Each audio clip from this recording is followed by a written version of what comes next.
हे दोस्तों, कैसे हैं आप सब। उम्मीद करता हूँ भाई आप लोग अच्छे होंगे, बढ़िया होंगे। दोस्तों, थाईलैंड पूरे एशिया में ही नहीं बल्कि विश्व में सबसे पॉपुलर टूरिस्ट डेस्टिनेशंस में से एक है। ये देश प्राकृतिक सुंदरता से तो परिपूर्ण है ही, साथ ही यहाँ की थाई मसाज, थाई फूड, खूबसूरत समुद्री तट, हिस्टोरिकल मॉन्यूमेंट्स, हजारों बौद्ध मठ, हरे भरे जंगल, हसीन वादियाँ इसे और भी ज्यादा आकर्षक बनाने का काम करते हैं। कोरोना महामारी से पहले औसतन 40 मिलियन लोग हर साल थाईलैंड घूमने के लिए आते थे। कोरोना के कारण इस साल पूरी दुनिया के टूरिज्म सेक्टर को काफी ज्यादा नुकसान झेलना पड़ा है। हालांकि अब हालत धीरे धीरे सामान्य हो रहे हैं और लोग भी एक बार फिर से इंटरनेशनल ट्रिप की प्लानिंग करने लगे हैं। भारत के लोगों के बीच भी थाईलैंड काफी लोकप्रिय है। यह यूरोपीय देशों के मुकाबले सस्ता भी नजर आता है और कम बजट वाले लोग थाईलैंड घूमने जाना पसंद करते हैं। आपको जानकर हैरानी होगी, थाईलैंड में 35,000 से ज्यादा मंदिर और मठ मौजूद हैं।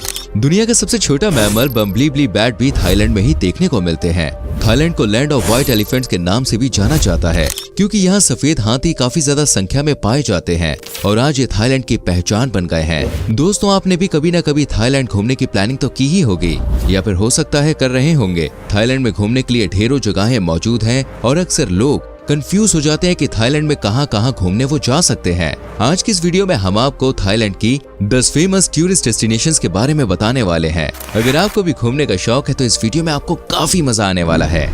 बैंकॉक। अगर आप पहली बार थाईलैंड घूमने जा रहे हैं दोस्तों, तो राजधानी बैंकॉक से अपनी ट्रिप की शुरुआत आप कर सकते हैं। यहाँ पर आपको कई ऐतिहासिक मंदिर और स्मारक भी देखने को मिलेंगे। पूरे थाईलैंड में सबसे अच्छा स्ट्रीट फूड भी आपको बैंकॉक में ही मिलेगा। यहाँ के night clubs, shopping malls, bars, luxury hotels, resorts सब कुछ काफी शानदार है। अगर आपको नाइट लाइफ का आनंद लेना है तो बैंकॉक में आधी रात को सड़कों पर आप निकल जाएं।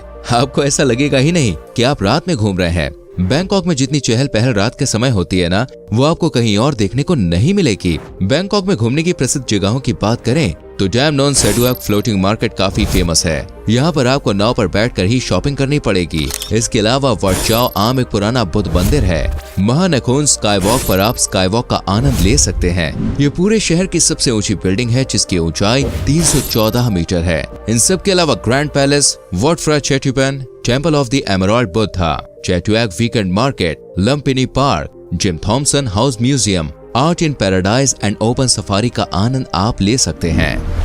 पाटाया। दोस्तों, अगर आपको वाटर स्पोर्ट्स पसंद है एंड आप इसका मजा लेना चाहते हैं तो बिना सोचे समझे पटाया चले जाइए। ये शहर युवाओं के बीच सबसे ज्यादा पॉपुलर है। यहाँ की वॉकिंग स्ट्रीट के बारे में तो आपने काफी ज्यादा सुना ही होगा। यहाँ पर आप थाई मसाज का आनंद ले सकते हैं जो पूरी दुनिया में पॉपुलर है। इसके अलावा भी आप यहाँ कई तरह की मौज मस्ती कर सकते हैं। थाईलैंड में कई शानदार रेस्टोरेंट्स, नाइट क्लब्स और कैफेज भी बने हुए हैं। ये एक ऐसा शहर है जहाँ आप 10 से 15 दिन भी रुक जाए तो भी आप बिल्कुल बोर नहीं होंगे। इस शहर की रोशनी और जगमगाहट ऐसी है कि वो पर्यटकों पर अलग ही प्रकार का जादू बिखेर देती है। पटाया के बीच पर आप डाइविंग जैसे कई वाटर स्पोर्ट्स का आनंद ले सकते हैं। Tiffany's cabaret show and Alcazar cabaret show भी पटाया में काफी प्रसिद्ध है। अगर आपको शॉपिंग करना पसंद है तो आपको पटाया बिल्कुल भी निराश नहीं करेगा। फुकेत। अगर आपने थाईलैंड के बारे में दोस्तों थोड़ा भी सुना होगा तो फुकेत का नाम तो आपने सुना ही होगा।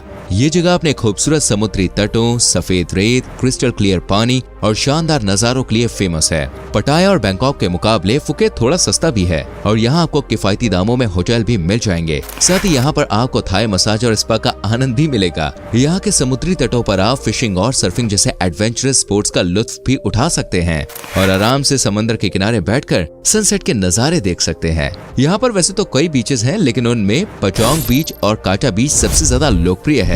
इसके अलावा वॉट चलोंग की चायथारा राम टेम्पल बौद्ध धर्म के अनुयायियों के बीच एक पवित्र आस्था का केंद्र है। यह असल में एक स्तूप है और कहा जाता है कि यहाँ पर भगवान बुद्ध की हड्डी रखी हुई है। फुकेत में आपको एक बर्ड पार्क भी देखने को मिलेगा जहाँ आप पक्षियों की तस्वीर अपने कैमरे में कैद कर सकते हैं। ट्रिक आई म्यूजियम भी फुकेत आने वाले पर्यटक जरूर जाते हैं। क्राबी। क्राबी 200 द्वीपों का एक समूह है जो फुकेत के नजदीक ही पड़ता है। ये जगह हनीमून के लिए बेस्ट मानी जाती है। अगर आप अपने पार्टनर के साथ क्वालिटी टाइम स्पेंड करना चाहते हैं ना तो एक बार क्राबी आइलैंड पर जरूर जाइए। यहाँ पर आपको लाइमस्टोन की चट्टानें देखने को मिलेंगी। क्राबी के कुछ आइलैंड्स आपको काफी शांत मिलेंगे तो कुछ पर आपको पूरी चकाचौंध नजर आएगी। यानी इन आइलैंड्स पर आप खुलकर मौज मस्ती कर सकते हैं। कई शानदार क्लब्स बने हुए हैं जहां रोजाना ही पर्यटकों के लिए लेट नाइट पार्टीज का आयोजन किया जाता है। क्राबो में एक नाइट मार्केट भी लगती है। Wat Tham Sua tiger cave temple Krabi का एक फेमस टूरिस्ट डेस्टिनेशन है। यहीं पर एक फीफी आइलैंड नाम की जगह भी है जहां आपको शीशे से भी ज्यादा साफ पानी नजर आएगा। यहाँ पर आप बोटिंग और स्विमिंग का मजा ले सकते हैं। आपके आसपास ढेर सारी मछलियां भी तैरती हुई नजर आएंगी। अयोध्या। बहुत से लोग ऐसे होते हैं जो विदेश जाकर वहां के इतिहास से रूबरू होना चाहते हैं। अगर आपको थाईलैंड के बारे में जानना है तो अपनी विश लिस्ट में अयोध्या को जरूर शामिल कीजिए। इस शहर की स्थापना सन 1350 में सियाम साम्राज्य की राजधानी के रूप में की गई थी। थाईलैंड को ही पहले सियाम साम्राज्य के नाम से जाना जाता था। 14वीं शताब्दी से लेकर 18वीं शताब्दी तक ये दुनिया के सबसे समृद्ध शहरों में से एक माना जाता था। लेकिन 1767 में बर्मा के आक्रमण के बाद ये शहर पूरी तरह से तबाह हो गया। लेकिन आज भी यहाँ पर प्राचीन समृद्ध इतिहास के ढेरों अवशेष देखने को मिलते हैं। जगह जगह आपको यहाँ खंडहर देखने को मिलेंगे। इन खंडहरों से भी अंदाजा लगाया जा सकता है कि ये शहर पहले के समय में कितना ज्यादा समृद्ध रहा होगा। कई मोनेस्ट्रीज, मंदिर और ऐतिहासिक स्थल यहाँ पर मौजूद हैं और इन्हीं वजह से यूनेस्को ने इस शहर को विश्व ऐतिहासिक धरोहर का दर्जा भी दिया हुआ है। बैंगपाइन पैलेस पूरे अयोध्या का सबसे ज्यादा देखे जाने वाला टूरिस्ट स्पॉट है। इसके अलावा आप यहाँ पर अयोध्या हिस्टोरिकल पार्क, वॉट महाथाट, चाओ सैम फ्राया नेशनल म्यूजियम और एक अयोध्या फ्लोटिंग मार्केट भी आप देखेंगे। Chiang Mai.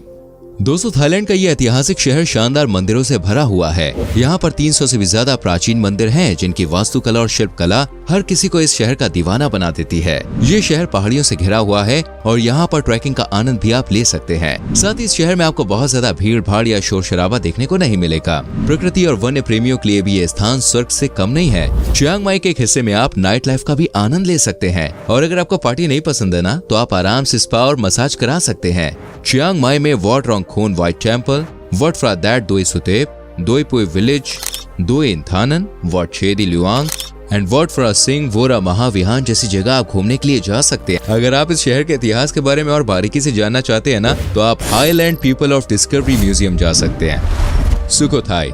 थाईलैंड के इतिहास के बारे में जानने के लिए शायद इससे बेहतर जगह आपको पूरे देश में कहीं देखने को मिलेगी। यहाँ पर 100 से ज्यादा ऐतिहासिक धरोहर और स्मारक मौजूद है। इसके अलावा 26 मंदिर और 200 से ज्यादा खंडहर आपको यहाँ देखने को मिलेंगे। सुखोथाई सियाम साम्राज्य की पहली राजधानी भी मानी जाती है। सन 1238 में राजा राम खामहेंग ने इस शहर को बसाया था। इन्हीं राजा के नाम पर इस कस्बे में एक म्यूजियम भी बना हुआ है। थाईलैंड का एक प्रमुख त्योहार लॉय क्राथोंग मनाने की शुरुआत भी इसी स्थान से हुई थी। इस फेस्टिवल में थाईलैंड के स्थानीय लोग मोमबत्ती जलाकर उन्हें फूलों के साथ पानी में प्रवाहित करते हैं। माना जाता है कि ऐसा करने से लोगों के घरों में खुशहाली और समृद्धि आती है और ईश्वर का आशीर्वाद उन पर बना रहता है। इस ऐतिहासिक नगरी में घूमने के लिए अनेकों जगहें मौजूद हैं, जिनमें Sukhothai old city, Wat Traphang Ngoen, Wat Sa Si, Wat Sorasak, Wat Si Chum and Wat Phra Phai Luang आदि प्रमुख टूरिस्ट स्पॉट्स हैं।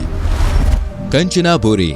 ये थाईलैंड का तीसरा सबसे बड़ा शहर है। कंचनाबुरी में न सिर्फ आपको खूबसूरत बीचेस देखने को मिलेंगे, बल्कि यहाँ के national park, wild life sanctuary, forest, caves और झरने भी पर्यटकों को अपनी ओर आकर्षित करते हैं। प्राचीन वर्जिन फॉरेस्ट कैनोपी भी आपको यहाँ पर देखने को मिल जाएगा, जो आज के समय में दुनिया के चुनिंदा स्थानों पर ही मौजूद है। इस कैनोपी को देखकर हर सैलानी मंत्र मुग्ध हो जाता है। कंचनापुरी में आप mountain biking, rafting and fishing जैसी कई एक्टिविटीज का आनंद ले सकते हैं। इस जगह पर आपको दूसरे विश्व युद्ध के समय की कुछ साइट्स भी देखने को मिल जाएंगी। इन साइट्स का भ्रमण किए बगैर कंचनाबुरी की यात्रा अधूरी मानी जाती है। साथ ही यहाँ पर कई म्यूजियम्स भी बने हुए हैं। इसके अलावा थंग याई नरेसुआन वाइल्ड लाइफ सेंचुरी और एरावन नेशनल पार्क भी आप देख सकते हैं। इस नेशनल पार्क का नाम 3 सिर वाले सफेद हाथी के नाम पर रखा गया है, जिसे एरावत हाथी कहा जाता था। इसका जिक्र कई पौराणिक ग्रंथों में मिलता है। खाओ यई नेशनल पार्क ये थाईलैंड का सबसे बड़ा नेशनल पार्क है, जिसकी स्थापना सन 1962 में की गई थी और आज के समय में थाईलैंड का तीसरा सबसे बड़ा नेशनल पार्क भी है। साथ ही थाईलैंड में ये सबसे ज्यादा घूमे जाने वाला नेशनल पार्क भी है। आपको पैदल चलने का शौक हो या फिर साइकिलिंग का, ये नेशनल पार्क आपके लिए जन्नत के समान है। इस नेशनल पार्क में आप 30 मील का सफर पैदल या फिर साइकिल के जरिए पूरा कर सकते हैं। हालांकि जरूरी नहीं है कि आपको पूरा पार्क पैदल ही पार करना होगा। इस पार्क में अनेकों झरने मौजूद हैं। मानसून के दौरान जब यहाँ पर बारिश होती है तो यहाँ का नजारा देखने लायक होता है। इस नेशनल पार्क में आपको भौंकने वाले हिरन, कई प्रकार के बंदरों की प्रजातियां, लंगूर, केबंस, सफेद हाथी, भालू और जंगली सुअर जैसे कई जानवर देखने को मिलेंगे। साथ ही कुछ स्थानों पर आपको डायनासोर के फुटप्रिंट्स भी नजर आएंगे और ये फुटप्रिंट्स दुनिया में बहुत कम देखने को मिलते हैं। कोह फैंगन ये थाईलैंड के सबसे बड़े आइलैंड्स में से एक है और अपनी एंडलेस नाइट पार्टीज के लिए पर्यटकों के बीच पॉपुलर है। यहाँ पर पूरी रात आपको पार्टियां चलती हुई नजर आएंगी जो सुबह तक चलती हैं। इन पार्टीज को मून पार्टीज के नाम से जाना जाता है। सुबह के समय सनराइज देखने के बाद ही लोग अपने होटल पर आराम करने के लिए जाते हैं। यहाँ के समुद्री तटों पर बिल्कुल चमकदार सफेद रेत बिखरी रहती है। इस आइलैंड पर 20 से भी ज्यादा डाइविंग स्पॉट्स हैं, जहाँ पर आप समुद्र के नीचे की दुनिया, जलीय प्राणियों और कोरल रीफ देख सकते हैं। इसके अलावा आप यहाँ पर बॉटल बीच, थोंग नाई पैन नोई, सैलड बीच, सीक्रेट बीच, हाद याओ बीच, डायमंड मुए थाई और अनाडा लेंगर योगा सेंटर घूमने के लिए अच्छी जगह है।